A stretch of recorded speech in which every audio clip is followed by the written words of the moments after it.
This election is going to be the fight between the poor, downtrodden on one side and the rich and neo-rich and super-rich on the other side.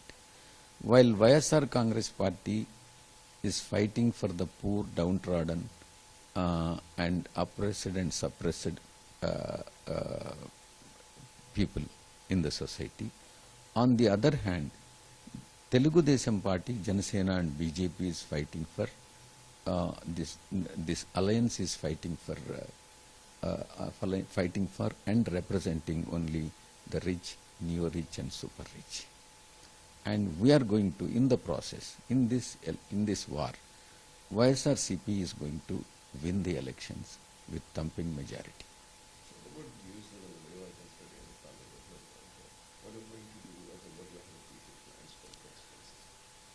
See, for Nellore Parliamentary Constituency, we will be releasing a separate manifesto in the next 1 or 2 days. Most likely either tomorrow, I think tomorrow we'll be releasing it, and we'll make a digital presentation. What the YSR Congress Party, what as an MP of YSR Congress Party, I'll be doing for Nellore Parliament will be revealed and reflected in the form of manifesto, separate manifesto for Nellore Parliament.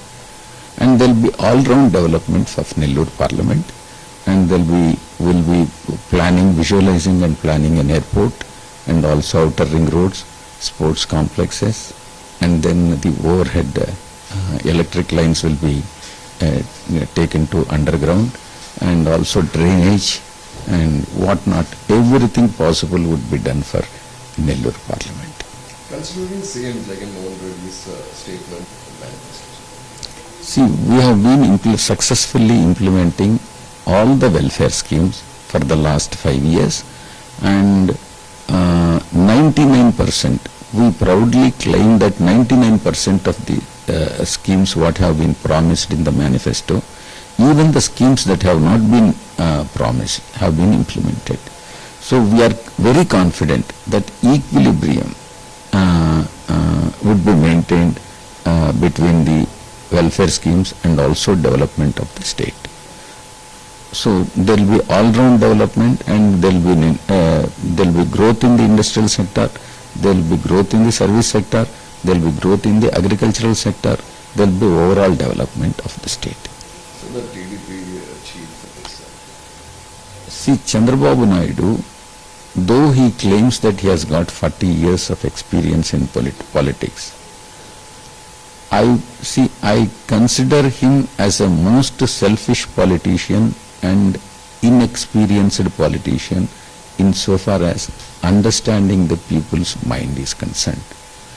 See, Chandrababu Naidu is the person who doesn't have any principles and who doesn't have any moral values, and the only ambition is to attain the power, which is not possible. So the real leader would be a person who understands the people's issues and sort out the issues and take care of the people of the state. He is the real leader. The real leader is YS Jagan Mohan Reddy Garu, who has ruled the state, who has brought the administration to the village level. And it was only a thought earlier. And post-independence, it is only YS Jagan Mohan Reddy Garu who has brought the administration to the village level by introducing the welfare schemes, direct benefit transfer scheme, direct benefit transfers, and also volunteer system and Gram Sachivalaya system. So all these systems have been successfully implemented only by Jagan Mohan Reddy. They are continuously. A person who has got a vision will never make such allegations. Chandrababu Naidu, because of the lack of vision and has got an ulterior motives, makes this type of allegations. And there is a proverbial saying, a person who is thief will always call the other person thief, and try to make the people believe that the other person is on the wrong footing. Chandrababu Naidu is one person who makes these false allegations always and try to impress upon the people, and which will not yield any fruitful result. So the